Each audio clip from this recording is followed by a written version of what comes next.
Welcome, everyone. Welcome to everyone joining us today. We're seeing the chat just blowing up. Thank you for putting in where you're joining from. We'd love to hear about your discipline too, if you feel like you want to share.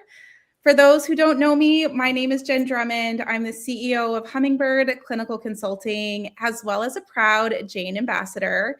And I'm also the host of this amazing series, Behind the Practice. I am so excited to kick off our end of year workflow mapping session. This is all about optimizing your patient journey.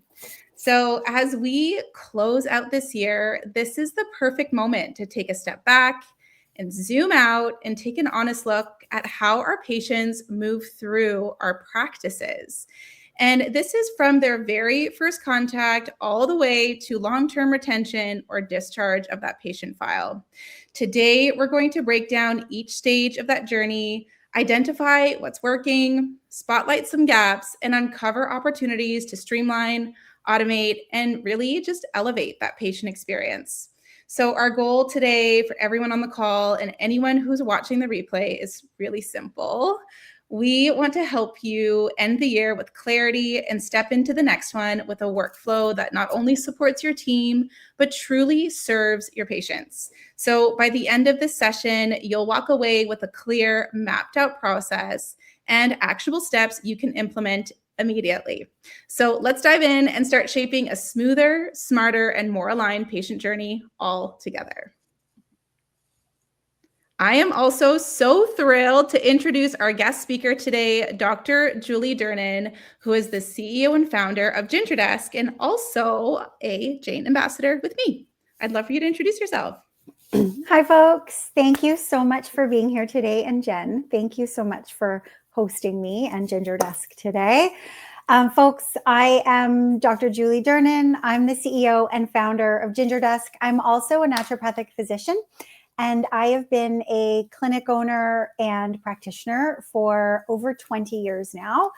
And at Ginger Desk, for those of you who don't know us, we're a team of highly specialized North American-based virtual assistants who are experts in Jane and in health admin.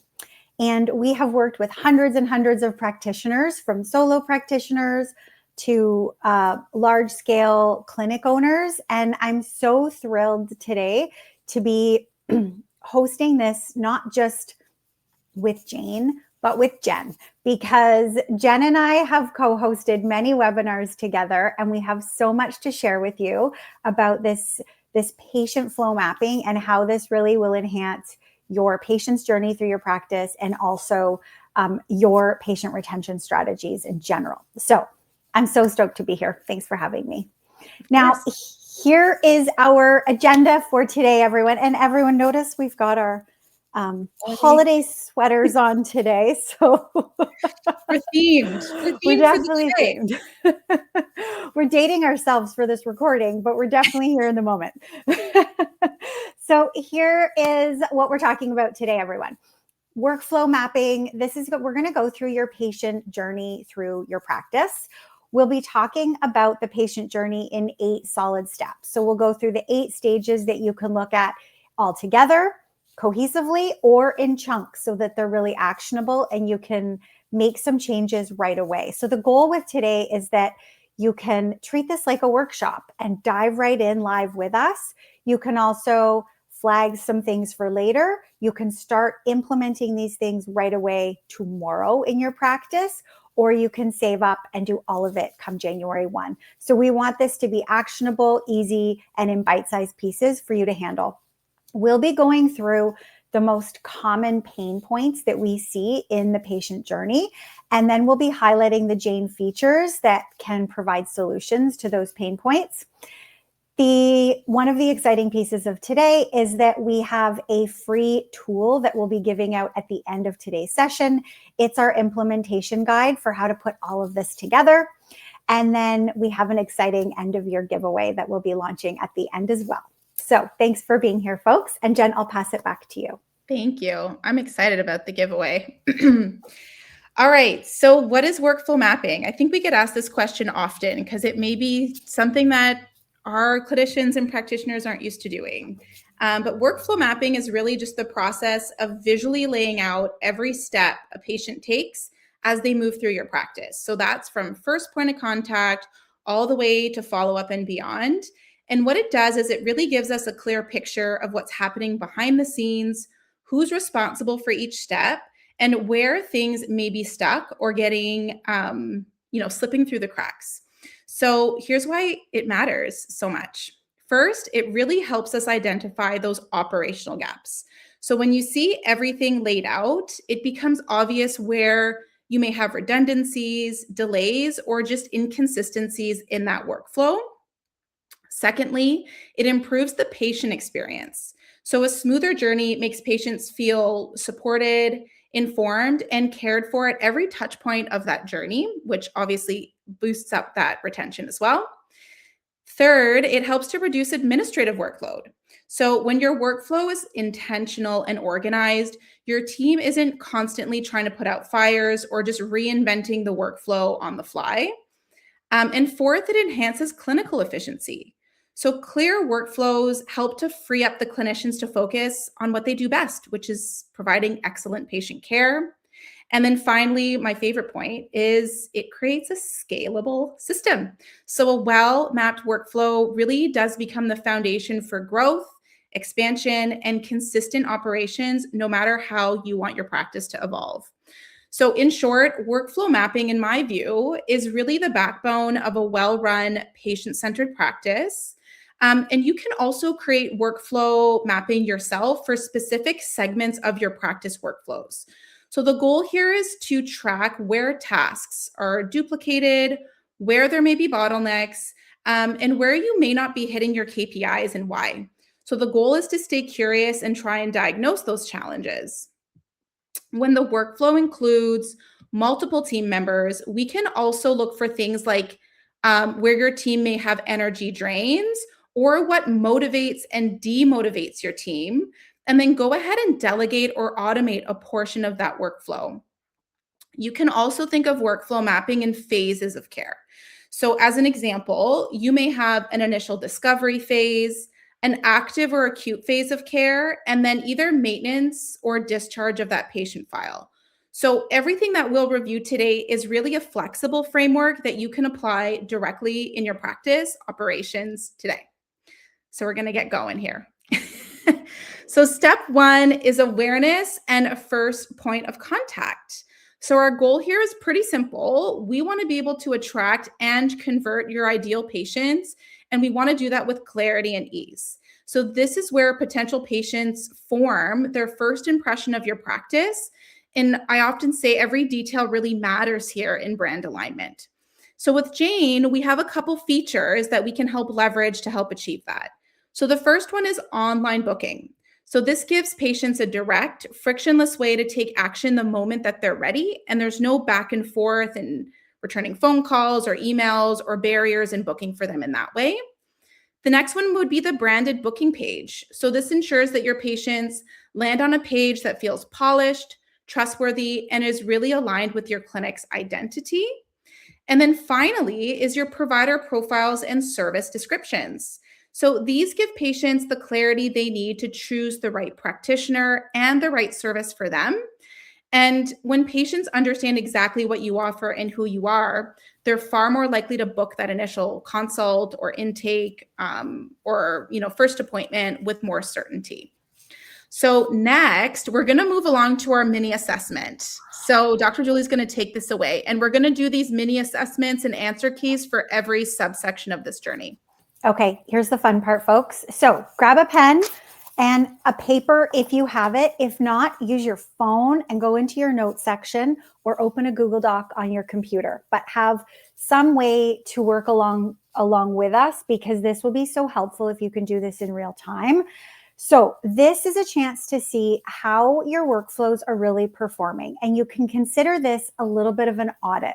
So if you have all the Jane features that Jen just mentioned, that's great, but let's look at how well they're working for you. So number one, first question. Now you're going to rate each question on a scale of 1 to 5.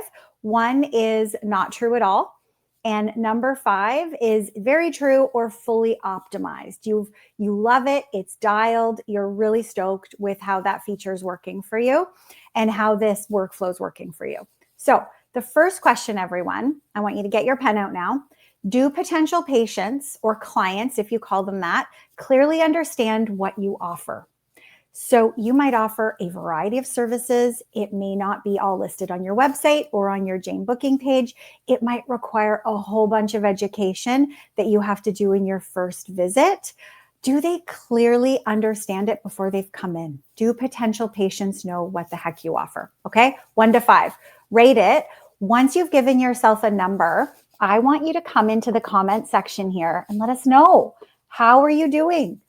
Is it 1? Is it 5? Is it 2, 3, 4? Let us know, please, in the comments. How are you doing? Do your potential patients understand?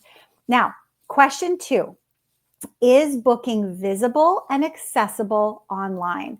And some of you may be rolling your eyes going, obviously, I have Jane online booking, but you wouldn't believe how many folks we talk to at Ginger Desk who don't have this dialed. So we're asking you very honestly, because we know that you're out there.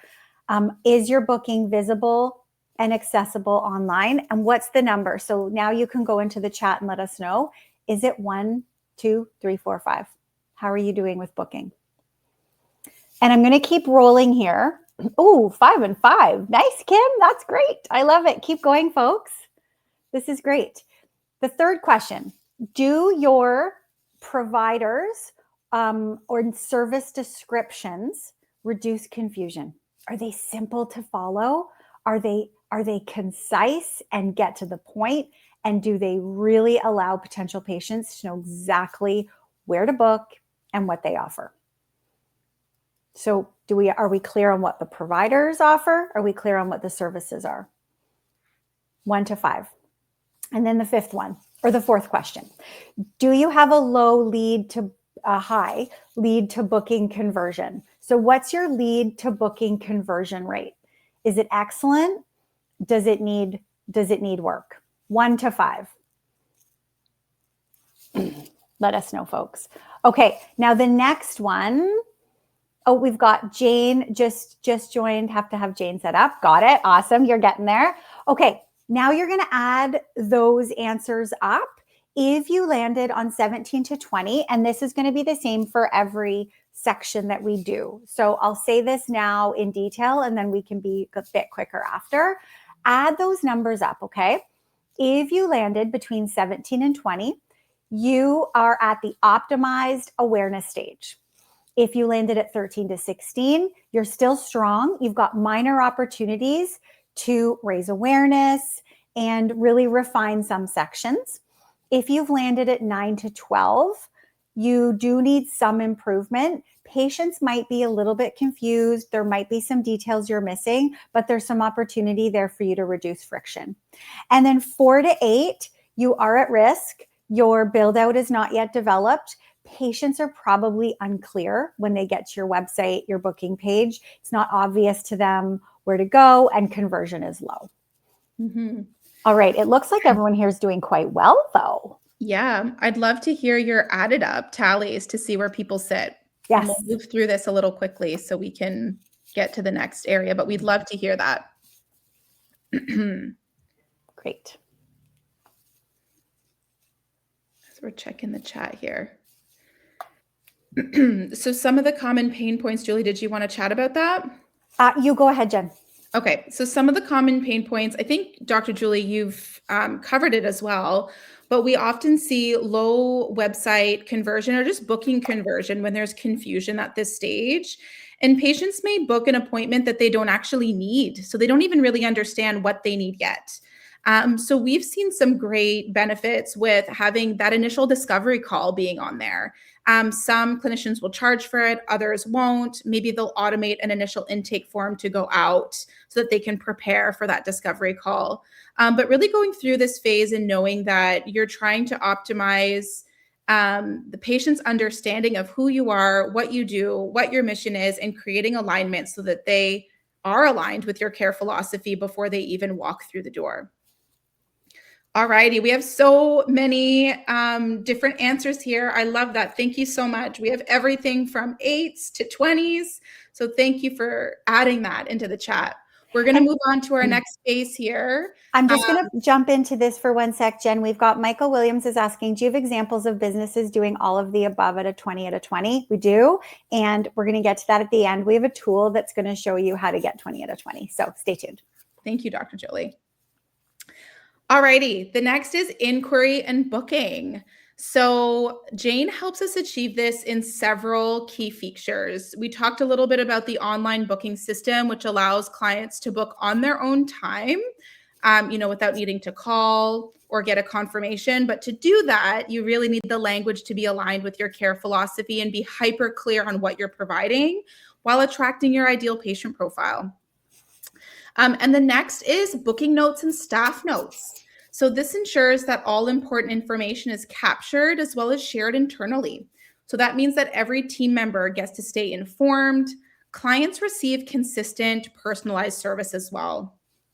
The next feature I like to talk about are tasks for inquiry follow-up.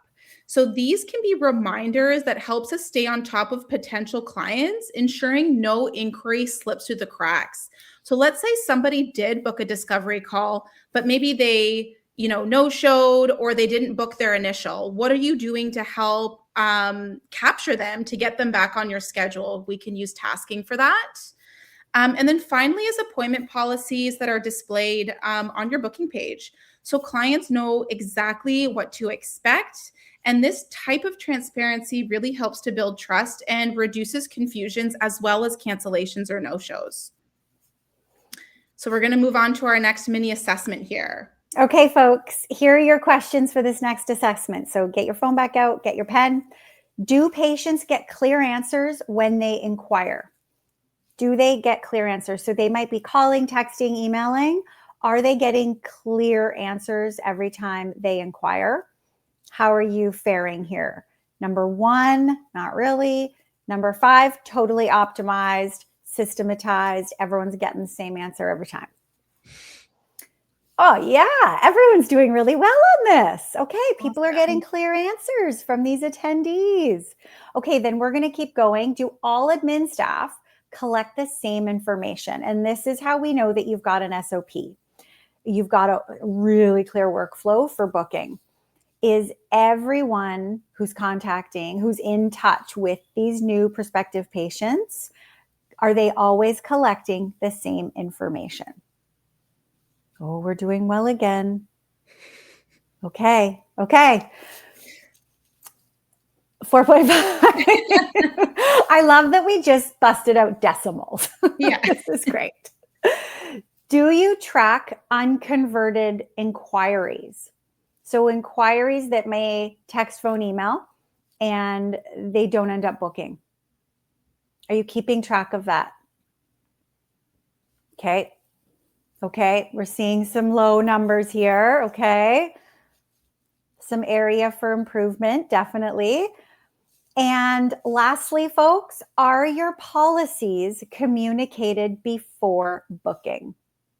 So when I say policies, what we mean by that is your cancellation policy is the biggest one that's going to come up. How soon do they need to cancel, and if there's a fee required? And that's the biggest point of friction we have between practitioners and patients. We hear all the time. Yeah. Okay. And that one we're seeing like a little bit lower numbers. Okay. Add your tally, all 4 questions. What did you get? Give us your totals, folks.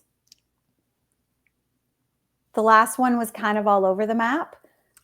And then this one, let's see your totals. Awesome. Okay. Ooh, oh my goodness, we've got a 20. Wow. Okay. All right. We've got a 19. Right on, folks. We haven't seen anything under 9 yet. Not yet. And yes. So looking for a CRM system. Ooh, an 8. Well, I think it's just, these are common pain points, right, Dr. Julie? We notice admin inconsistencies at this step. We spoke about lost inquiries. So if you don't have a really good follow-up framework in place, that's where you're missing that lead conversion. And then patients feeling unclear about policies as well as a high back and forth before booking. So we often love to say, put your policies on your booking page, put them in your consents, put them everywhere you can on your website, because transparency is key, right? And there's a lot Absolutely. of Jane features that can be leveraged to help you achieve those goals. Awesome. The one feature that you were just referring to, Jen, I just wanted to expand on that for a sec, the tasking. So people often say, oh yeah, I understand Jane tasking, but when we actually talk to them at Ginger Desk, they're like, oh, I've actually never used that before. And they think it's just keeping track of a list, but it's actually attached to the patient's file. And I want to just really mention that because it saves you and your admin so much toggling back and forth if you're using an outside, like someone just said, like a CRM. If you're outside using Asana or another way to organize your tasks, you can actually bring it all into Jane by using tasking. So if something's coming due, you'll know because it'll flag you with the date and with who it's been tagged to. And so if anyone's losing sight of things that are coming up, that's something that you really need to look into. And remember, it is attached to the patient's file, so you can always look back and see if it was completed. Yeah, absolutely. All right, we're going to move on to stage 3 here, which is pre-visit preparation. So Jane really does support this stage with a lot of powerful features. Actually, we talk about, what happens after somebody books, what goes on. Well, I love to talk about automated intake forms and associated consents that are sent out in advance when the appointment is booked. So patients can complete their information before they arrive. And this really does help to reduce the time spent in the clinic and helps gather those accurate details up front. And then the next is appointment reminders. So this may seem so simple, but as an automation, it's incredibly valuable to have those go out a week before the appointment, 48 hours before the appointment. You can also use custom pre or post visit templates, which we'll chat about on the other, area of our journey here. But this helps you tailor instructions based on appointment type. So this is something that can be pre-templated, something that your admin can push out before the appointment, especially if there's ambiguity about what your location is or what they should wear, or if they shouldn't drink hot tea before they come in, whatever it may be. It just helps to open up those lines of communication. And then finally is just chart templates with preloaded intake data. So this really helps to streamline your workflow because clinicians can start each appointment with the essential information already in the chart that they need. So it's saving time and it's improving the patient experience because they can be hyper present. All right, our next little mini assessment here. Dr. Julie, take it away. Here we go, folks. Okay, get ready. Do your patients arrive fully prepared? And I just had an experience. We had an experience at our clinic. I have an integrative health clinic where we had a patient arrive unprepared for an IV therapy session, despite all the Jane features being activated. So I do have to say that humans will human, but that's the first time that's ever happened to us in 10 years at this clinic.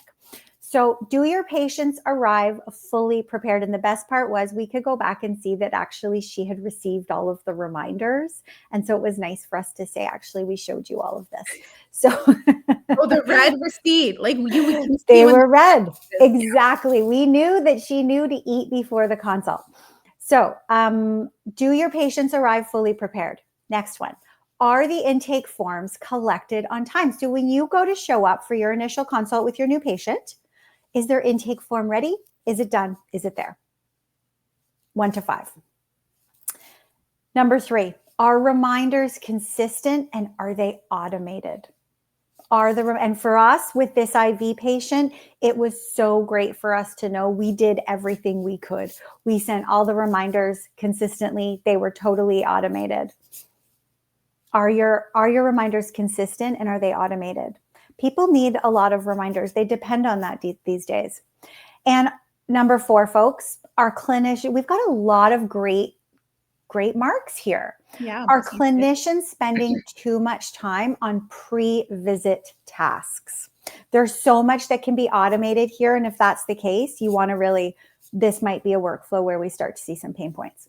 Yeah. Okay. I'm seeing a lot of good marks. Okay. Add it up.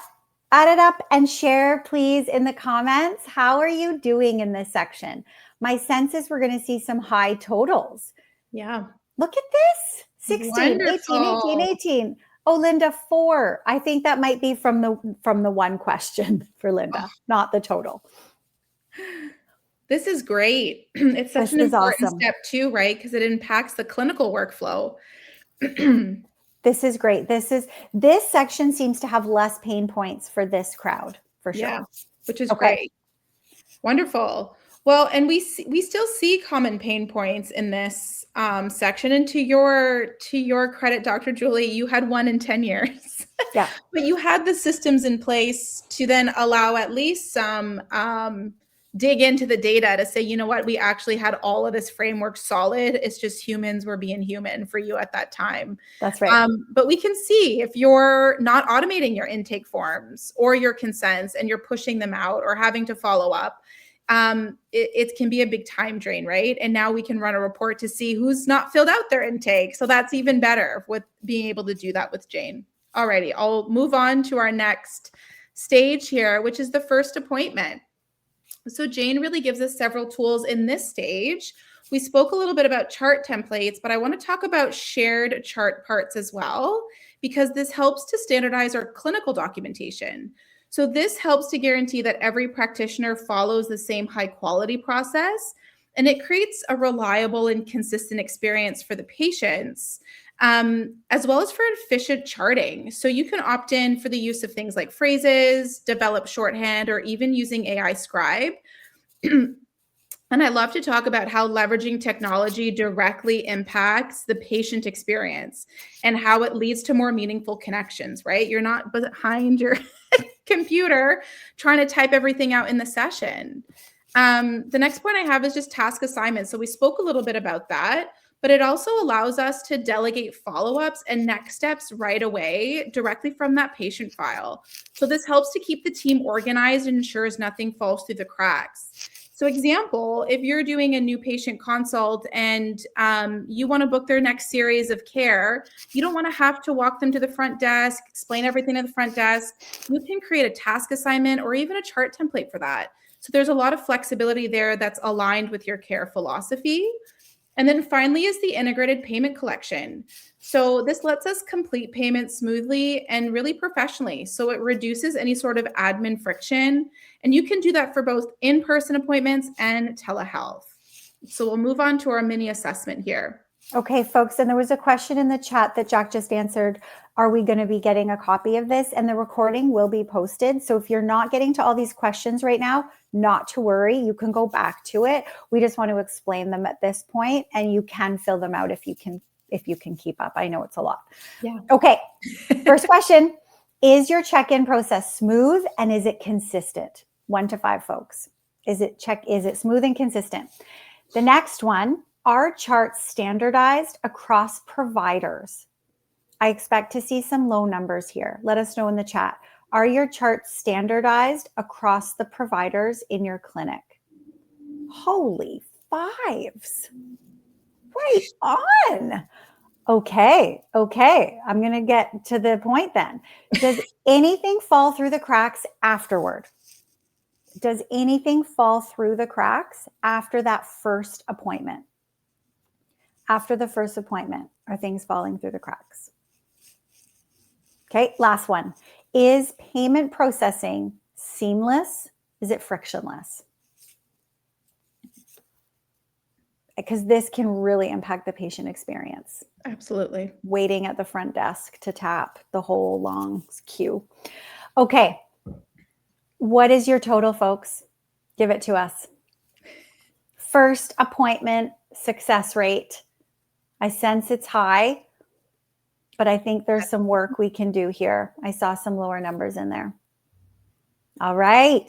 16, 17, 19, 18.5. I'm loving the decimals. I love the 0.5s. Tammy's got 15. Awesome. Great, folks. Such a variety, which is great. Finally switched to Jane payments and made a huge difference in our AR. Yes. Yes, Megan. That. Awesome.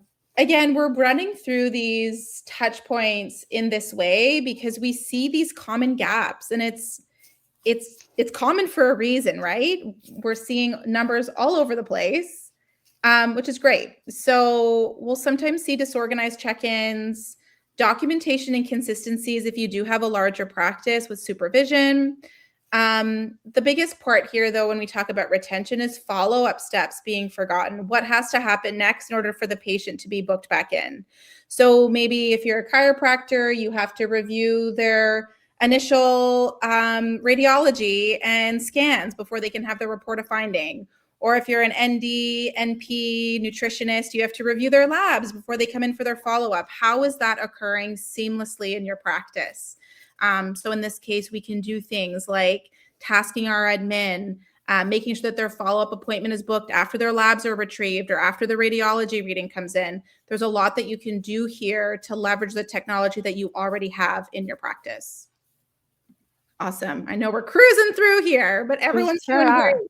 Everyone's doing great. All right. So our next follow-up and treatment plan stages are stage 5. So first, I want to talk about care packages and membership feature with Jane, because it really helps to give patients a clear, structured pathway and encourages commitment while helping them understand the value of long-term care. Which brings me to my next and most favorite feature is the recurring appointment and block booking strategies for Jane. Dr. Julie knows I'm such a fan here. But what this allows us to do is schedule a full series of visits in advance. And I can tell you that when you're communicating to your patient base that your admin and your system can do this, it ensures consistency and continuity in their care and make sure that their preferred appointment times are reserved for them. You will see a huge uptick in your retention.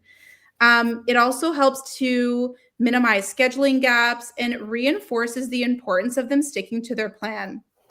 So I often like to say that block booking is really a framework.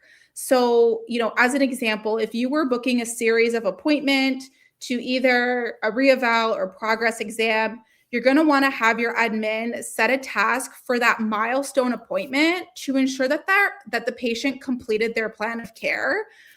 That's the first safety net. And then the next safety net is to run the unscheduled patient report once monthly to catch anyone that may have fallen off from that plan of care. So I'm all about these safety net features that allows you to really move patients through your practice in a way that feels authentic to your brand. The next point here is just chart sharing. So keeping all practitioners aligned on patients' progress, treatment notes, and next steps. You can also have post-visit instructions that can live as a template and keep your patients really engaged after their appointment. And then finally is just reminders and tasks again. It helps us follow up proactively with that patient, whether it's checking in after a visit, whether it's nudging them towards their next appointment if they weren't able to book in, or also in assigning internal tasks linked specifically to their care. All right, All right, folks, let's do this. Are your follow-ups consistently booked? And so Jen's big girl fan moment of, of the recurring appointments feature is real, because as a patient, you decision fatigue is real. And I know if I'm happy with a provider, just hook me up, but life gets busy. And so these practitioners really see a huge uptick, as Jen says, in patient retention when they use that feature. So a lot of people are noting low numbers here, and we expected this because that's typically the problem that we see most in clinics, is that follow-ups are not always being consistently booked. We're waiting for the patient to book back in. Yeah. So the second question, do patients understand their plan of care? Do they know when to come in? Do they know why they're coming in? Do they understand what visits need to be booked and when? Because once they understand that, the recurring visits are just a no-brainer. Yeah. Do they understand their plan of care? Okay. And then 3, are providers aligned on treatment? Are all the providers in your practice aligned on treatment? Oh, the numbers are all over the place here. And then the last question, do patients fall off without rebooking? And we all know we can look at our retention rate in Jane. We can look at that up under the reports. And so for all of your providers, are you seeing that? Okay, give us your totals. Add the 4 up. Let's see what your totals are, everyone. This is a big one because the retention strategy for follow-up visits is really what's going to determine your revenue. New patients, so important. Retention of existing patients is even more important. Yeah, absolutely. And it creates that predictable revenue. So if you are looking to grow either by location, service line, providers, what data do you have to inform you to pursue that growth, right? If you have predictable revenue every month because you have such a strong retention strategy, those growth decisions become a lot easier to make. So we see a lot of poor retention, honestly, or just low schedule utilization, depending on when people are dropping off care. So it's great to stay curious at this point of the journey and understand, are people dropping off after a certain number of appointments, and why? Is it for only certain providers in the practice? What's going on? And really dig into that, and then see what technology features you can implement to help improve those numbers. Awesome. Thank you, everyone, for adding your numbers up for us. It's so neat to see as we move through this journey, right, Dr. Julie? It's so cool because everyone's in a different place and there's different aspects they need to audit. Yeah. And we often say, if you're scoring really high, which we love, you have created this foundation for success where now you can go and pursue that growth, right? That's where we want to get to, foundational systems. All right. Step 6 here is ongoing communication and engagement. So first is email campaigns with MailChimp integration. So this allows us to send things like educational content, promotions, or even nurturing messages that keep patients engaged and informed over time.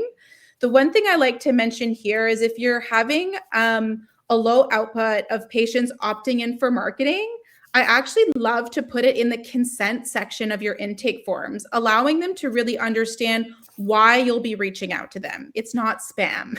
You're not trying to spam them, but things like updates on your practice, closures, if you're adding different service lines or promotions you may have, people actually love to hear about that stuff. And it changes the narrative a little bit from just being blasted with marketing. The next feature here is internal messaging. So this makes it easy for the team to stay aligned on patients' needs, as well as ensuring quick responses and consistent communication just across the clinic with their patients. And the next is the telehealth option. So I've often seen practices that have this dual or like hybrid model where if the patient can't come in for whatever reason, snowstorm, they're sick, whatever it may be, but they still want to be present for the appointment, switch that appointment type to a telehealth or offer telehealth for touch point sessions in between your in-person if you're in manual therapy. And then finally is our report, our favorite report here for inactive patients. It really does help identify individuals who have fallen off their treatment plan or plan of care, and then allows you to authentically re-engage them. So there's 2 areas in Jane where you can do this. You can send them a return visit reminder directly in that report. You can also go into the patient chart and send them a personalized message. And this can also be for internal cross-referral of service. So let's say you're a massage therapist and you've recommended that your patient go see the physiotherapist in your practice. That is cross collaboration. So not only can you send a message directly in the chart, your admin can also push out your consent to share patient information. So everything exists right in Jane for you for compliance as well as retention. Your turn. Oh, it's the mini assessment time, folks. Okay. Number 1, do you consistently nurture your patient community? Some people send newsletters kind of here or there. Do you consistently nurture your patient community? 1 to 5. Is it easy to reach out between visits? Is it easy? Is it easy for you to reach out between visits? Number 3, do you proactively identify inactive patients? This is a loaded question. Do you, and I suspect that the numbers are very, very low for this. Do you proactively identify inactive patients? And number 4, do you have any engagement strategies? Yeah, I expected we were going to see some low numbers there, and there's some huge opportunity there, folks. We have lots of ideas for you. So what's your total in this section, everyone? What's your total for all 4 questions? We'd love to see 15 for Tammy. Great. 11. 8. It's a little bit lower on here. There's not a lot of proactive engagement here. Okay, 5, 12. Okay, great. Good to see. Good to see. Megan's got 9. All right, go ahead, Jen.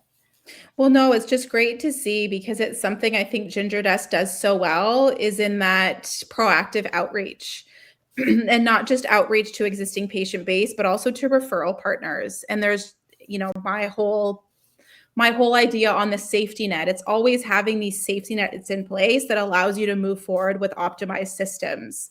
So I'm not surprised that we're getting a lot of low marks, because it's often one of the last things that clinicians think about is in that patient engagement.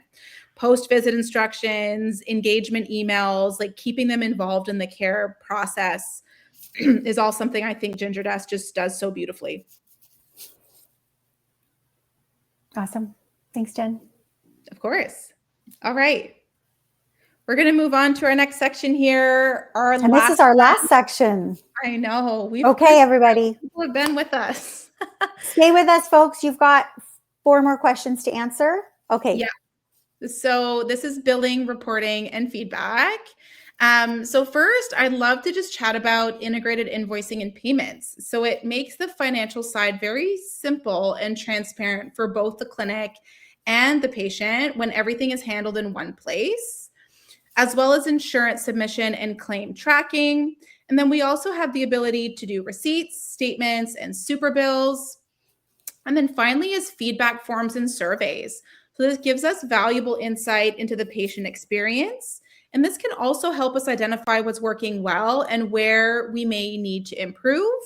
And I added reporting tools here. So you can analyze trends, track performance, as well as make data-informed decisions. So one thing that I mentioned earlier was just on provider schedule utilization. So this is one of my favorite reports to run in Jane, because it really does tell you how many of your providers are booked at the percentage threshold that you are seeking for them.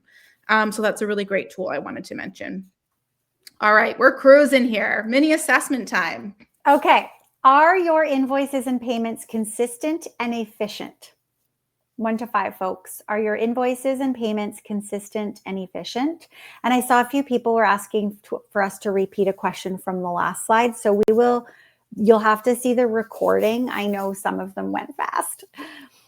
Number 2, is insurance handled smoothly?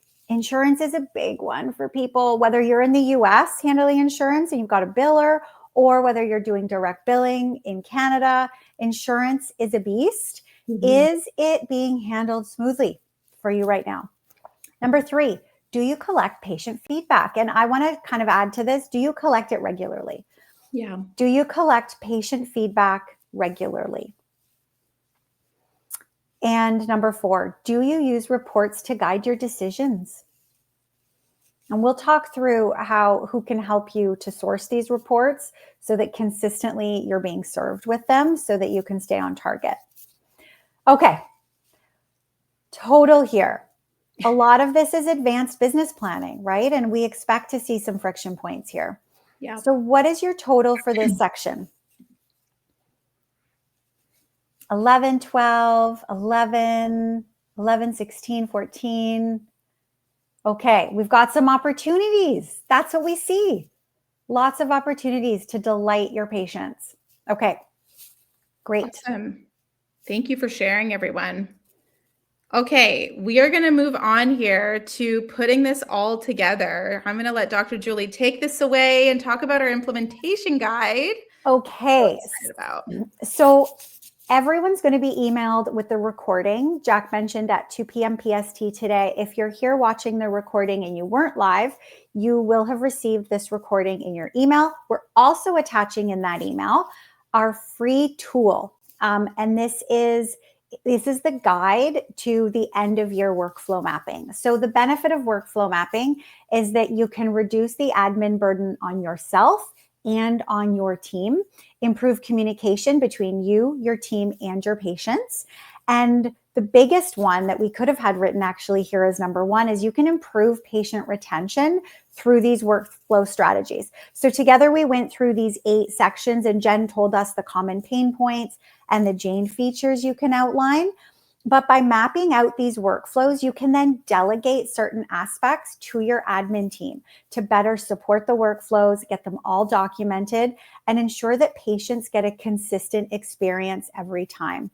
You can then boost revenue, predictability. So month to month, you know what's coming in. And you can create a seamless, values-aligned patient journey. That's the overall point of this whole thing. So you can start implementing this. Like I said earlier, you can implement this today. You can start working on it tomorrow if you like, or you can make this a Jan 1 project. Yeah. You can do this on your own by choosing one stage to focus on right away. Start to delegate out to your team, to your Ginger Desk admin, certain aspects in Jane so that you can enhance the patient's the patient experience through your entire clinic. Or you can do all 8 steps all at once. So the goal here is that you're going to go in and update Jane settings. You're going to change the before and after booking descriptions. You're going to update your patient provider descriptions to make sure that everything is really clear for patients from the moment they meet you on your website and on your Jane booking site. And if your reminders need updating, so go through all of our stages, and then you can update all of these Jane features. So here's how Ginger Desk can support you. We can match you to a dedicated VA who is a Jane expert who can go in and provide all the new implementable steps to enhance these workflows. We can update your intake forms and update your charting templates. We can create a tasking workflow so that communication is really clear between you and your admin team and your practitioners and your admin team. We can make sure that the booking workflow is cleaned up for new patients and for recurring consults. And like we just talked about, it's those recurring consults that are really the big revenue drivers in clinic. And so patient retention is critical here, and making sure that patients rebook, or that you've got a system to find those inactive patients and to get them rebooked. This is really the big driver for you. We can update policies and your communication templates. Like we mentioned here, we can do your intake form, consent forms, and charting templates. We can go in and deeply customize all of your Jane features that so many of you are not utilizing to the full capacity. And we can really onboard your team to all these new processes. Get all of your providers on board so that they're following suit and everything is really consistent from the patient's perspective. Awesome. Thank you. Thank you for all of that. I love that. All right. I love it. Drum roll here. I know, we're almost there, everybody. So this is one of our giveaways. This is the excellence track of our Mastering Practice Optimization program. So this is really the full pathway to a high-performing, values-aligned practice. And it's really designed for clinic owners who are really ready to elevate every aspect of their practice. So we dig in operationally, financially, clinically, as well as the culture of your team and your practice. So this is really a deep dive training that goes beyond tools and tips. We do individualized assessments at every point of this journey through the program, and it's giving you the exact strategies, systems, and the clarity that you need to transform your practice into a streamlined, profitable, and patient-centered ecosystem. So the program is segmented into 4 core pillars. The first one that we've spoken a lot about today is clinical and administrative workflows. So we create a system that helps you streamline your operation so that your team can work efficiently and your patient receives seamless experience.